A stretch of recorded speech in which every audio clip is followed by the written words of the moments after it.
What's going on, everyone? I'm just a typical, average American here today to react to the Fairmont Le Château Frontenac, also known as Canada's most iconic luxury hotel.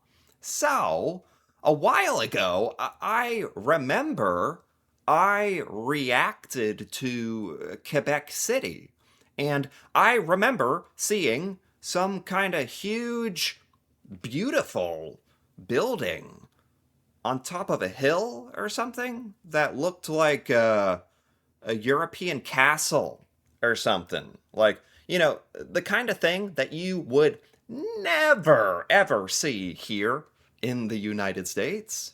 Well, apparently, that is actually the Fairmont Le Château Frontenac, this Canadian hotel. And I guess it's really, really famous. So today, I thought it'd be cool to check it out for the first time. So let's take a look. The Frontenac ultimately came to fruition as a 170-room luxury hotel in 1893. And 1893?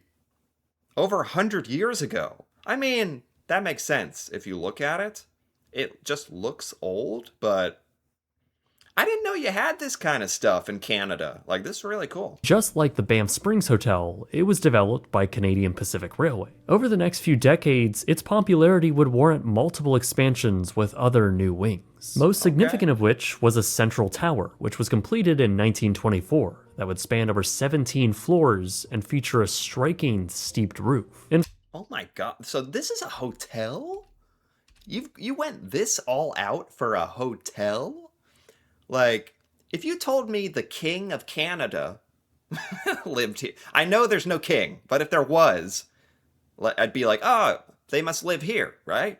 Or the Prime Minister lives here, right? It's like, no, this is a hotel, which ironically is not for one person, it's for like the public, it's for many people. If you have enough money to stay at this place, how much does it cost to stay here? Well, we're gonna get to all that. In fact, this whole structure was a gorgeous example of chateau design, with elements of French Renaissance architecture, truly cementing this hotel as an icon of the city. Its popularity wouldn't even be deterred by a devastating fire in 1926. Wait, wasn't that the same year the Banff Springs Hotel burned down? Coincidence? What? What does that mean? Are they saying somebody in the 1800s was going around lighting luxury hotels on fire? Or did the Chateau de Frontenac light the other one on fire to get rid of the competition? Okay, that's enough conspiracy theories. Yeah, probably. Even all the way to 1993, it saw another expansion with the addition of more hotel rooms and an indoor pool. This capped off the hotel with 610 hotel rooms. It's just kind of funny, like, this is so old and historical looking and very, like, it looks like it's got a lot of character and history, and then they're like, yeah, a couple years back we put an indoor pool in. I don't know, there's something funny about that. Not that that's wrong, like, it's, at its core, it's a hotel. It should have a pool. It should have an amazing pool. I hope they show the pool. With such an iconic hotel that has been around for over 125 years, it of course has seen some notable uses too. It's hosted pretty much every Canadian Prime Minister, kings and queens of the British monarchy, Makes it's hosted sense. various world leader summits, and even played a hand in World War II, where this very conference room was the location where Winston Churchill, Theodore Roosevelt, and Canadian Prime Minister William Lyon Mackenzie King had planned both the Battle of Normandy and, following the war, mapped out what post-war Europe would look like. And What? And who cares about all that? Paul McCartney stayed there. Forget all that. But seriously, that's amazing how much history this place has. With all the world leaders, it makes sense because it seems like a very prestigious place. And Paul McCartney was there. Of course, on top of all of that, the hotel has hosted many celebrities and even played the backdrop to film and television, like Alfred Hitchcock's I Confess, and even a Korean TV drama called Goblin. So the hotel is obviously very beautiful, and the building itself is flanked by parks, a massive boardwalk area, and beautiful historic streets. Jeez. Look at this city. Like here?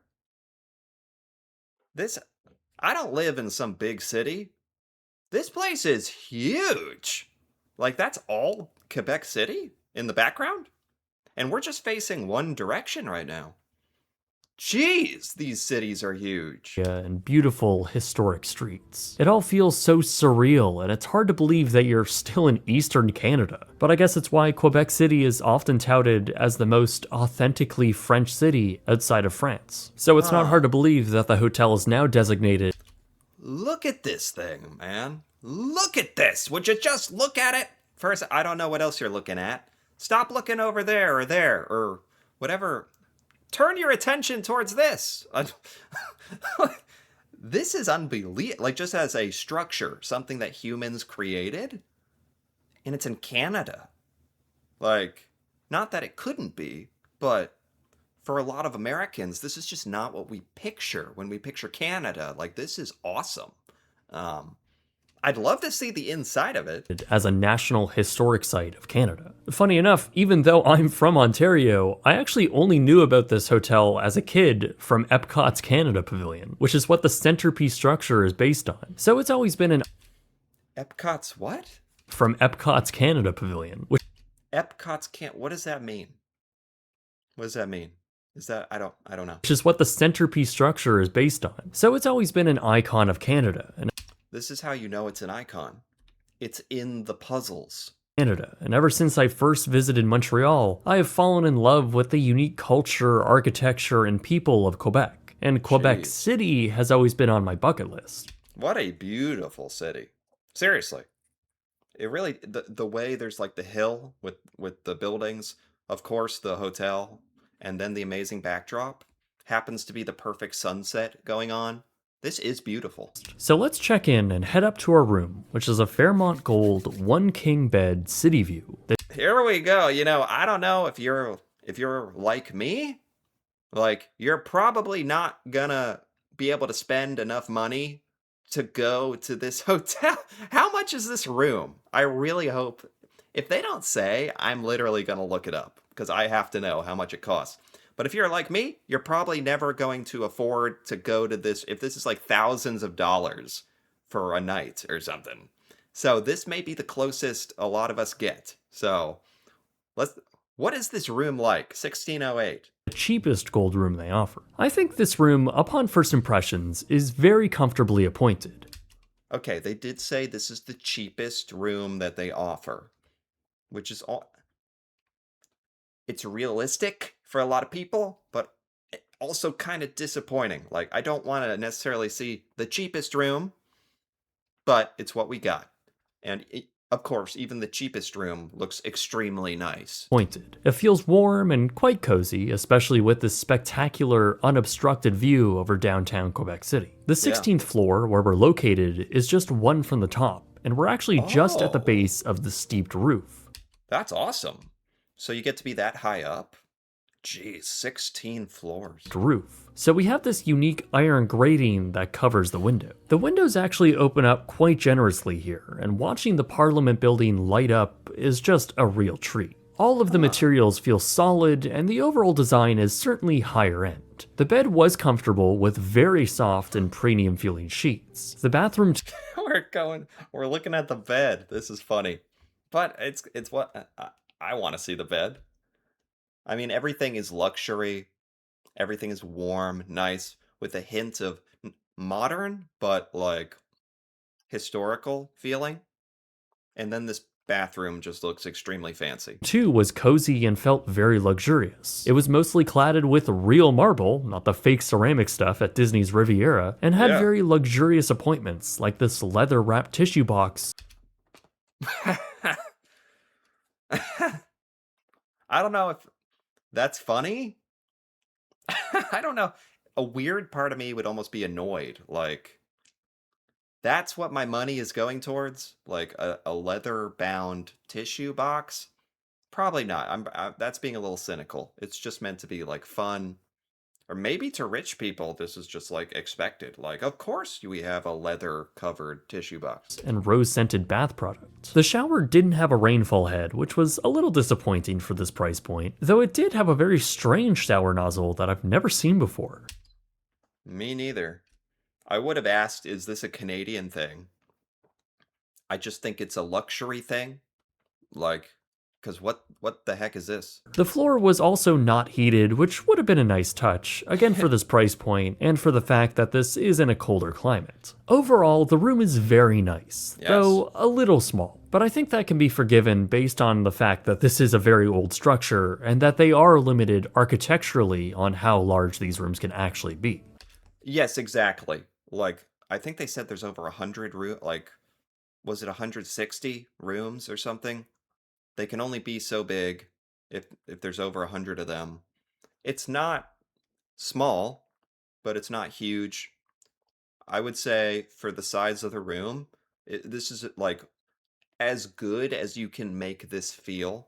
It's very nice. Everything looks very warm and welcoming and high end, and it's very cool. Something I instantly noticed while spending time in this room, however, is just how much better the Fairmont Banff Gold room was. There, it just felt a lot more elevated with many more modern luxury touches.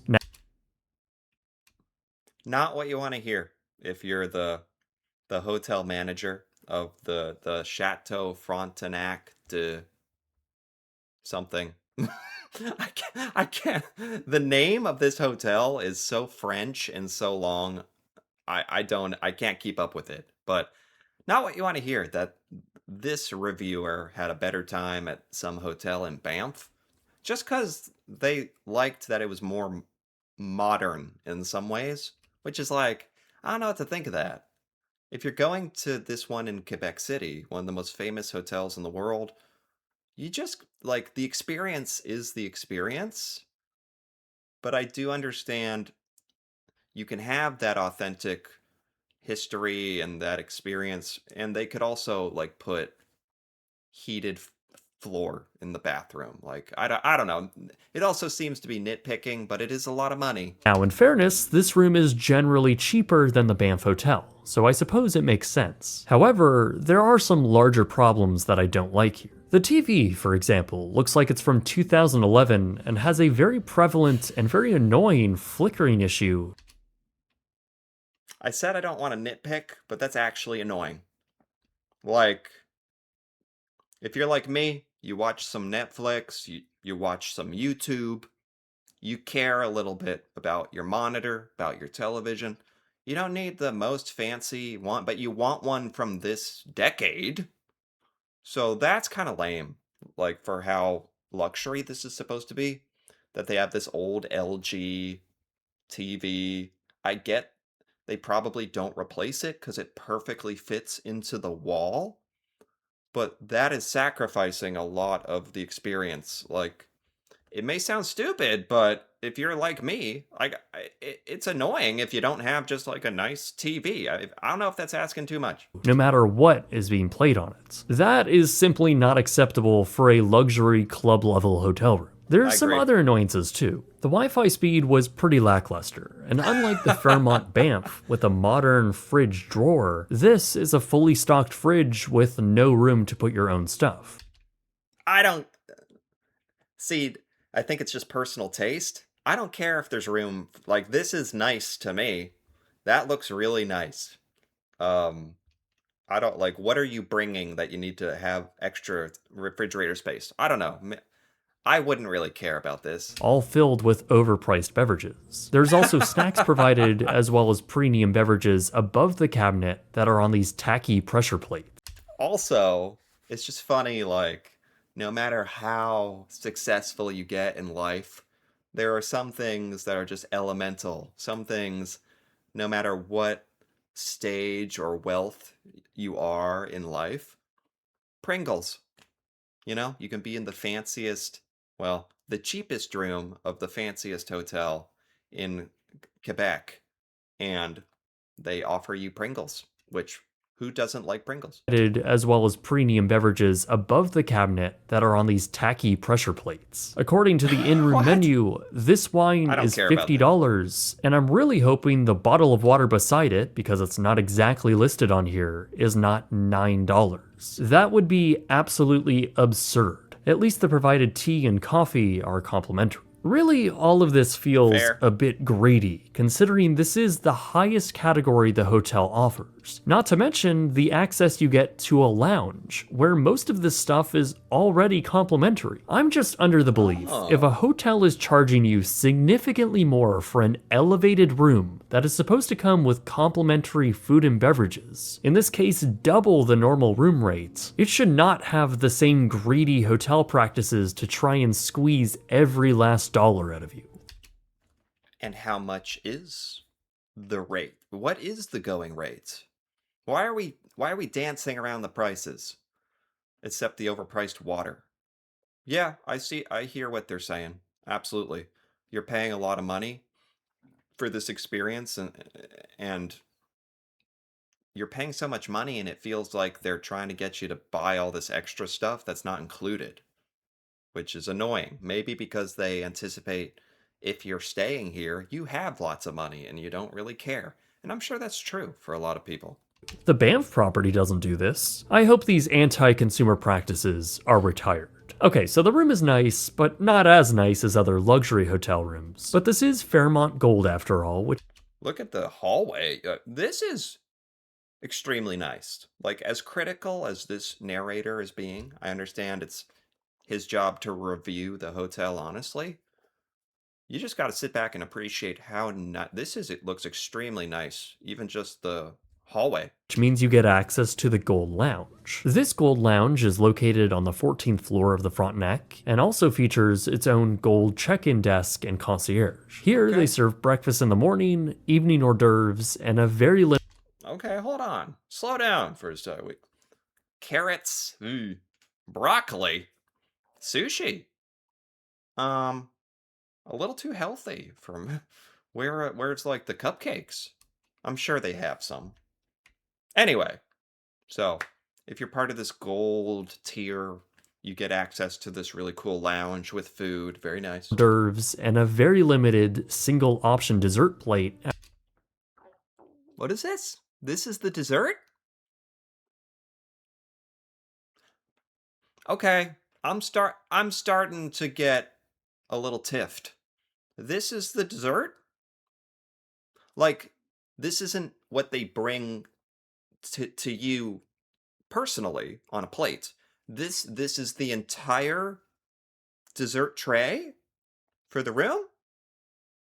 Am I understanding this? After 8 p.m. Otherwise, some light snacks are At least we got some jars of gummies? Gummies? Honestly, I actually would love this. I don't think this would work on everyone. I would understand if some people are mad at the offerings here, actually. Personally, I'd be a sucker for these sour worms. left out throughout the day, and you can always make or have someone make yourself a tea or coffee, or just grab a to-go drink from the refrigerators. The quality of the food was pretty good, and the selection was also good, but not great. I mean, you got fancy cheese. I have to say once again though, after experiencing the Gold Lounge at the Fairmont Banff, this truly pales in comparison, both in the size of the lounge and the selection, which felt like it was half of what the Banff Lounge offered. Dang. Man, if you're a big Fairmont Le Château Frontenac fan, this reviewer is really ripping into it right now. But like, I have no like comparison for which to draw to say if this is a good experience. To me, this is all amazing. But it's interesting to hear it compared to others. Missing here too was the extensive drink options like smoothies and build your own hot chocolates. All very premium offerings which were sorely missed here. I don't know. I get that this is a luxury, expensive experience, but it's just funny, like, to complain, like, that it's understandable, but it's just funny to be like, there's no hot chocolate bar? no smoothie maker?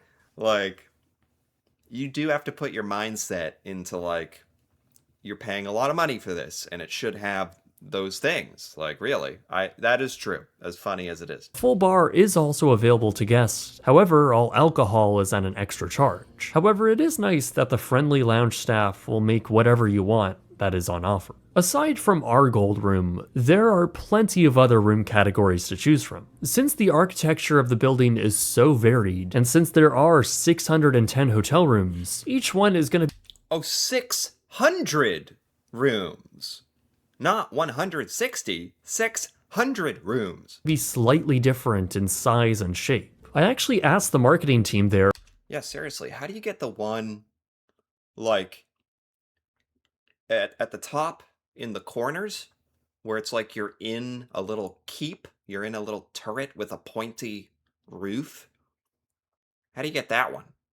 And does it come with, like, a bow and arrow to defend? To defend against Vikings? Each one is going to be slightly different in size and shape. I actually asked the marketing team there if I could have a peek into some other rooms, and they actually agreed. Oh. Towards the bottom of their offerings, you have a one queen deluxe courtyard view. There's Nice. a lot of room here, and maybe it's a little bland looking, though the bathroom is almost as nice as the gold bathroom. There's also a signature one king, this one with a water view and a fireplace. Nice. This is okay. This is starting to look very nice. Uniquely inside the turret, there's various junior suites. In the turret, he said it's inside the turret, the pointy One thing. bedroom suites, gold level suites, and then there's the executive suites, named Wow. and themed after famous figures who have stayed here in the past. We got to see the Churchill suite, in this case, ornately decorated for Christmas. It has Winston Churchill artifacts behind art, a large living room and dining room, a beautiful master bedroom, and an ensuite with a freestanding bathtub. Man, how much does this one cost? The Churchill suite? Okay. Some part of me thought like every room was gonna be like this because it's such a beautiful hotel. But it's like, it's a hotel.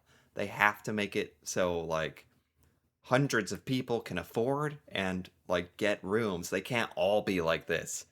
So it makes sense. I just had my expectations kind of wrong. And dining room, a beautiful master bedroom, and an ensuite with a freestanding bathtub. It's very beautiful, but also very expensive. If you want to see a full walkthrough of this room, I have it over on my Instagram at BrightSunTravel. How expensive?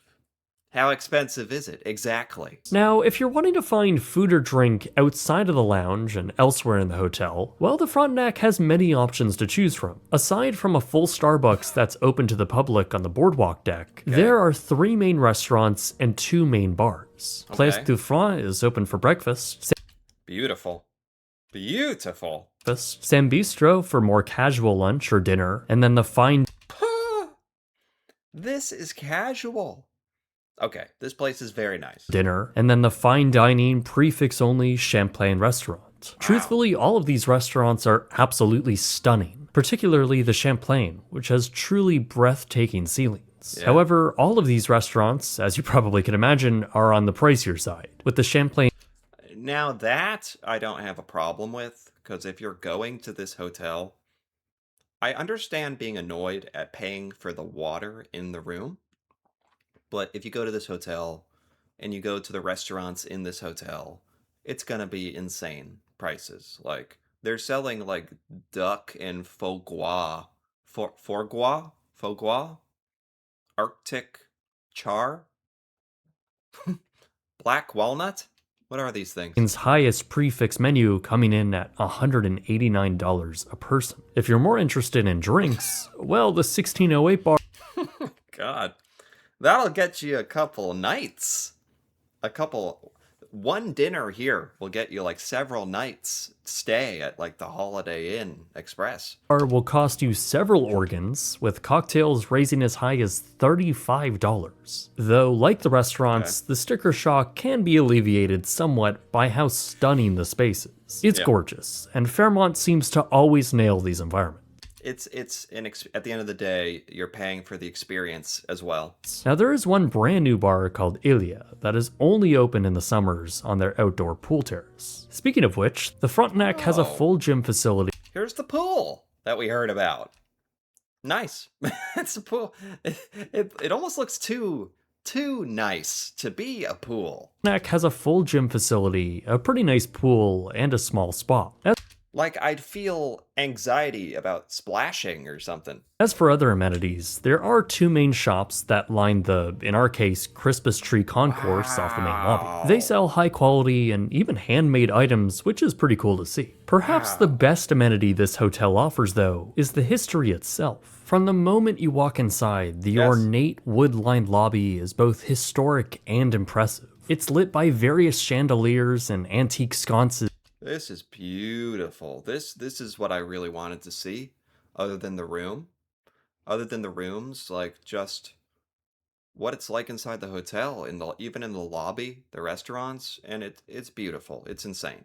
Which all create an authentic ambience like no other. There's plenty of nooks to explore, from this weird Spanish-inspired staircase to the massive and grand halls with hand-painted ceilings. Why does this feel like Hogwarts? Like Harry Potter? Where there's like 1,000 different rooms that change? Many trim pieces are embedded with gold-plated emblems, and it's just all so impressive. I especially love how the hotel embraces that history and seeks to educate. On the boardwalk level, there's this winding museum of sorts that really gets rather thorough and even presents artifacts. The museum is a cool touch. Am I gonna be at the hotel museum? Or the free gummy worm station? I don't know. Up on the conference room level, there are all types of photos accompanied by historical facts. I absolutely love this, and you could easily spend several hours perusing the halls and educating yourself, taking it all in. So all of this is fantastic. But let's talk price, and more specifically, how much I paid to stay here. Yes! Yes! Yes! I must know. Oh boy, how much did it cost? For one night in our base level gold room, it came to $571 with taxes and resort fee. But that's a ton of money. Somehow, I thought it would be hundreds. So the fact that it's not like 1,000 or something ridiculous is 571. That's a ton of money. Like, you're not doing this very often for one night, but it's doable for the experience. You know, it's like an expensive concert ticket or something by comparison. That's without parking. From what I've been able to gather, this is one of the cheapest rates this room is sold at. In fact, I got it on a Canadian resident discount offer Fairmont had been promoting. As for the more standard room categories, well, the lowest they start at are around $319 a night before taxes and fees. Okay. Honestly, that seems like appropriate. I mean, they're a business. They are a hotel. They want to sell their rooms. I guess they gotta sell it at a reasonable market rate. This is about what I would expect. This deluxe courtyard view not far from it. Signature rooms like this can be had for around $440, and a junior suite at around $470. Gold rooms start at $539, and the larger themed suites, like the Churchill suite, they are on average around $4,000 a night, which okay, I don't care what Winston Churchill got up to in this room. Never happening. And I think for most normal people, it's just not happening. And I think we can all live with that. For $4,000, 3,000 US, insane. This is literally for celebrities and stuff, right? which is definitely not worth it. These are also Definitely not. I mean, yeah, unless you're rich. the base prices for the least desirable times to travel, basically the winter. Over the summer, you better believe these rates begin to climb, with a standard room costing at least $700, and my gold room reaching nearly $1,200, all before tax. Oh. I didn't know they did. Oh. I did not know they did that. That changes a lot, actually. I thought this hotel was extremely like after hearing the prices, I was actually impressed. Thought it was very reasonable pricing. That's for like the dead of winter, the cheapest. Or during the year. If you go during a warmer time of year, the price is double or triple. Dang. At that point, it like that's crazy. Like that's the prices I was afraid that it would have. And it does. They change it based on the time of year.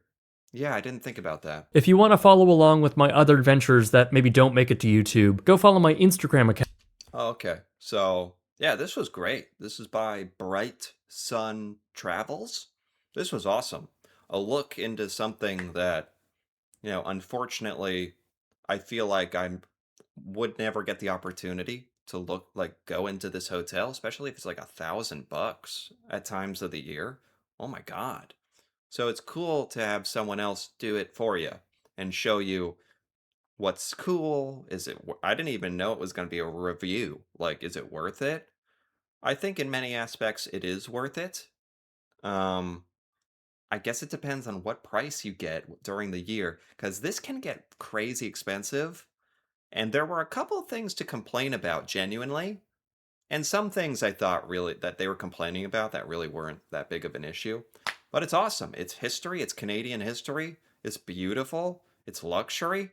So this definitely like met my expectations. It was really cool to get to go in and see it. So anyway, if you enjoyed this, feel free to give this video a like or leave a comment, especially if you're Canadian and especially if you've ever been to this place.